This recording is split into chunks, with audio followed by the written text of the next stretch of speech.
kaya mga 600cc mga amigo. Mahirap siyang i-neutral, kailangan mo pa siyang habulin yung clutch. Ka-clutching mo pa siya pagka halimbawa gusto mong i-neutral. Bago mo siya ma-neutral, sabayan mo ng cambio. Ito mga amigo, nakita mo naman mga amigo, wala pa siyang problema yung clutch, bago pa. Tapos yung lining hindi pa masyadong sagad. Ang ginagawa ko lang dito mga amigo ay tinatanggal ko lang yung lock sa pinakadulo ng clutch. Ito, mayroon ka makikita dyan mga amigo. Ito mga amigo, ayun, nasa butas.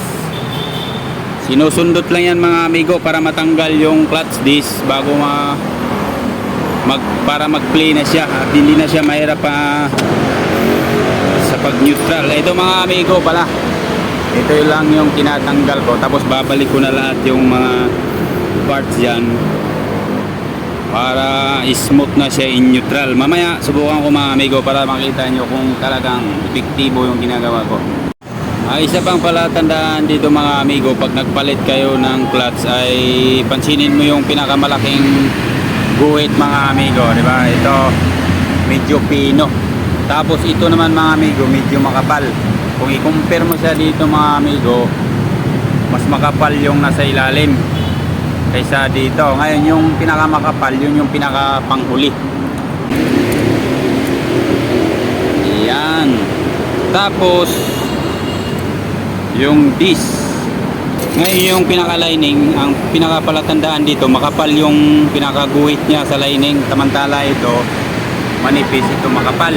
Ito yung pinakauli, kulay black to mga amigo. Kung halimbawa bagong palit yung ano mo, lining, ito kasi mga amigo mahirap siyang i-cambio pag neutral. Kaya ang ginagawa ko na lang, tinanggal ko na lang to. Kaya mamaya subukan ko kung talagang smooth na to pag neutral. Pero subok ko na to mga amigo dahil meron na rin akong pinalitan na ganito. Nagpalit na ako ng clutch housing kasi inisip ko yung housing may gatla-gatla na dito sa pinakakanto. Tapos yung lining medyo bakbak na, kaya ang ginawa ko, pinalitan ko muna ng buong housing.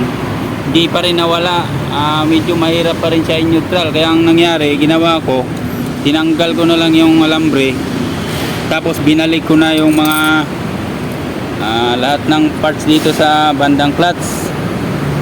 Tapos ang pinakahuli mga amigo, ito palatandaan, black na medyo makapal yung lining. Ito yung pinakapanghuli. Tapos pagka nakabit na yung black mga amigo, ang isa pang palatandaan dito mga amigo ay mayroon pang isa. Ito tuldok mga amigo, napansin mo yung tuldok na yan. Ito pala mga amigo, itatapat mo siya sa tuldok din dito. Ayan o, yung tuldok na yan, tapat mo yan dito mga amigo. Makita ko